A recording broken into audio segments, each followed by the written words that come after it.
नमस्कार प्रणाम। हम खेसारी लाल यादव सबके गोड़ छुके गोड़ लगतानी।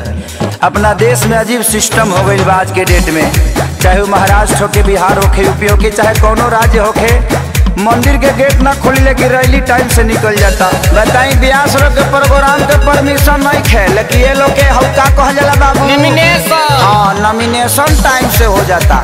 का सिस्टम आ गइल बा। बताई हमनी के माई के पूजा करे खातिर भी सरकार से परमिशन लेके पूजा के पड़ी।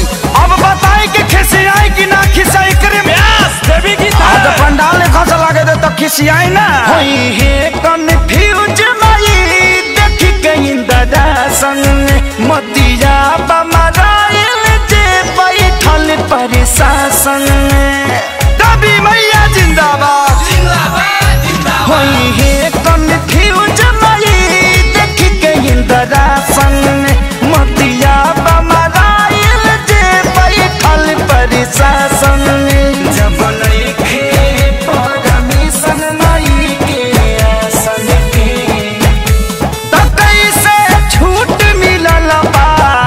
नेता लोग के भाषण के कैसे छूट मिलल बा। नेता लोग के भाषण के। देवी मैया जिंदाबाद जिंदाबाद जिंदाबाद। भैरव भैया जिंदाबाद जिंदाबाद जिंदाबाद। अड़हुल फुलवा कहाँ चढ़ेगा, लाल चुनरी कहाँ चढ़ेगा।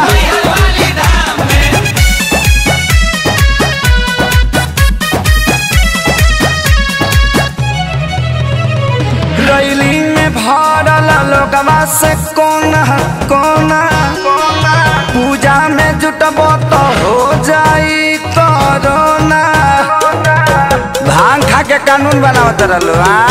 रैली में भरल लोगवा से कोना कोना, पूजा में जे जुटबो तो हो जाई कोरोना।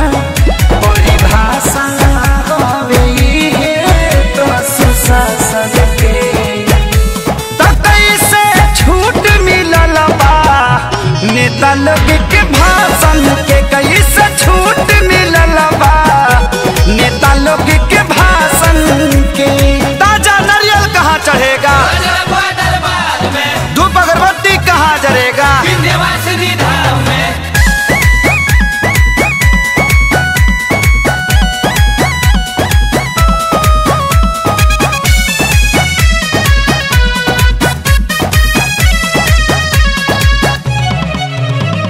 सोनू विकास बाना से पलोगवा लागल।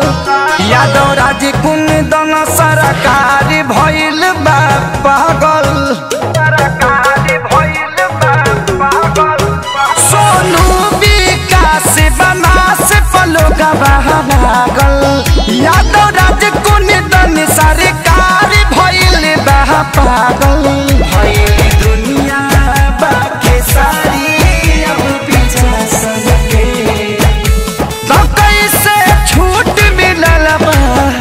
नेता लोग के भाषण के कोई से छूट मिलल बा। नेता लोग के भाषण के। जले माई के मूर्ति ना रखाई तले वोट ना दिया। जय माता दी।